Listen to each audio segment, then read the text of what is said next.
ese vago solo se va a hacer malo y everything out. But let me get into this something real quick before goes by my mind, man. Because a lot of people always ask me, man, because when I was an American pimp, I made a statement about before you're man, before you're pimp, you got to be a man. Before you're doctor, before you're lawyer, you got to be a man. But no one has ever really defined what a man is. I mean, what's a man? What makes you a man? I have a client that I coach and advise, and I explain to him dealing with his wife. I say, listen, man. I said, and I learned this from the game. Everything breaks down to value.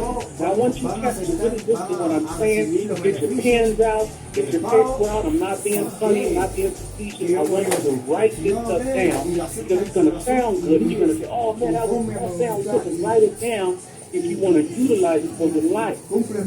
Everything breaks down to value. Give you a perfect illustration. Say you got an average girl and an average guy in America, and they have a relationship, boyfriend and girlfriend.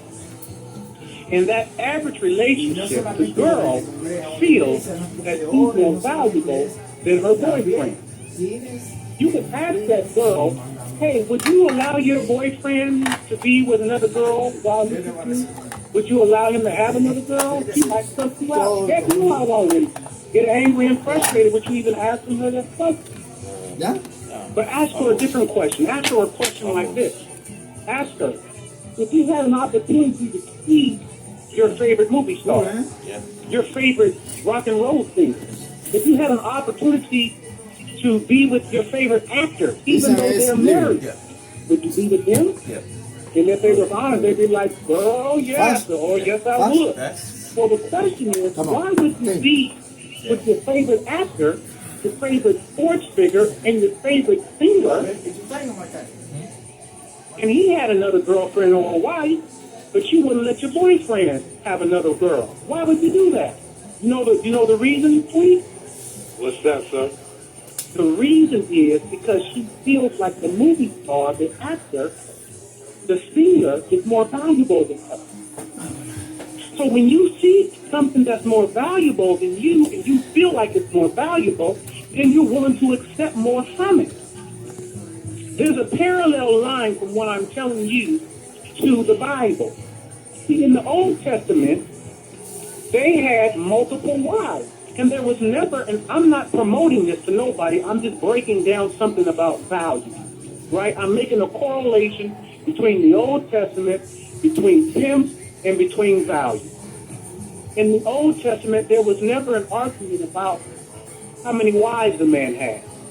There was only argument about how many children one of the wives had. If one of the wives got more children than the other wife, there'd be an argument.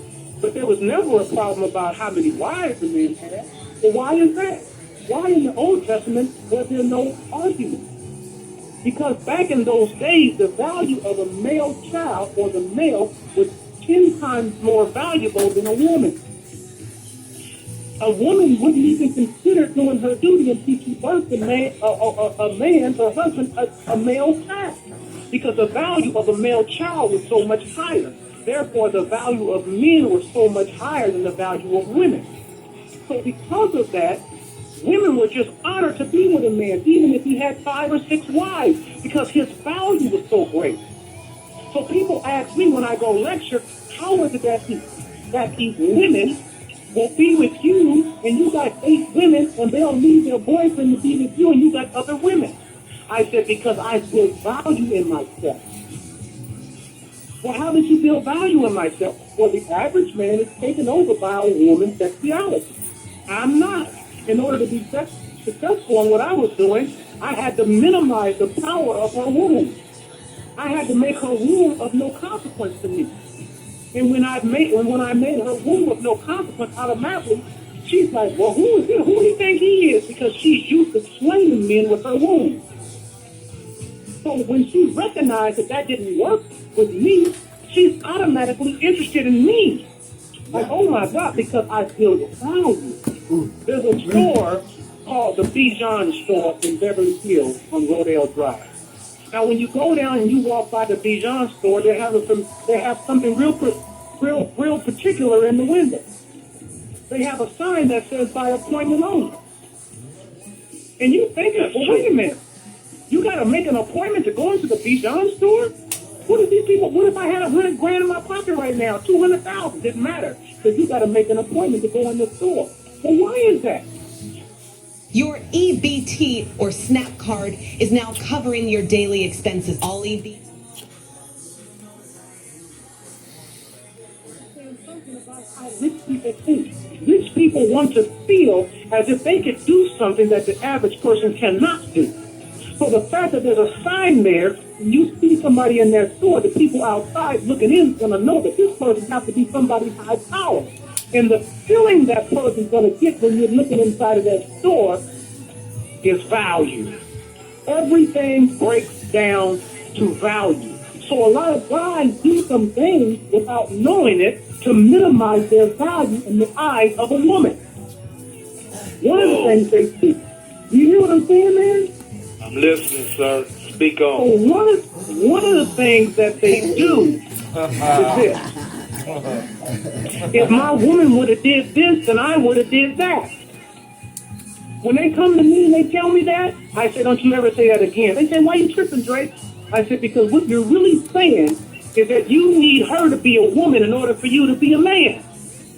What you need to be saying is despite her actions are not big enough to make me be less than who I am as a man. When you say, if she would have did something in order for you to be something, you've empowered her. You've made her powerful in your life. You can't operate in your manhood because she ain't operating in her womanhood. You've lost value. Wow. Do you understand? Yes, sir. So a lot of guys out here are making moves and losing value without knowing in the woman's eyes with that emotionalism. I told the guy this. I said, listen, you know why my wife today respects me? Or you know why I have respect? I've been married 15 years this year. But do you know why I have respect in the game and I reserve respect right now in my relationship? Because I constantly am showing my wife I could do something better than she could do. Because if you don't show a woman that you could do something better than she could do, she don't got no reason to respect you. Because she don't think you just like her. So when you go into a situation and your reaction to the situation is the same way she's reacting to the situation, she's going to ask herself, why should I follow this cat? He's acting just like me. I need to be able to demonstrate that I can have my feelings hurt, be wounded, and still be a man and be consistent. If she can see me do that, and she struggles with that, guess what? That builds value in myself, and she's got a reason to follow me. If she see you acting just like her with every situation, she ain't gonna have no reason to respect you, because you acting like her, which means you acting like a woman. But a lot of these guys never had nobody to convey this information, so they're walking around not knowing what a man is and how to be one. That's why they come to me. So in our community, they ain't never heard what I'm telling them right now today. They've never heard it nowhere. But now that they've heard it, and I hope they've written everything that I said down, they will begin to apply it. In young cats or older cats, if you apply what I'm telling you every day of your life, you're going to see the tables turn in your life. But you cannot minimize yourself by acting like you're a woman. That's right. Because they will not respect you as you said, and they won't follow you as you said, and they won't listen to nothing that you say. So you are absolutely 100% right. Right. The value, Rick. Everything in life. Anyone with $10,000 or more in credit card debt or personal loan. Breaks down the value. Peace. Appreciate that, gorgeous Drake. Andre Taylor. So we beat, sir. Thank you. For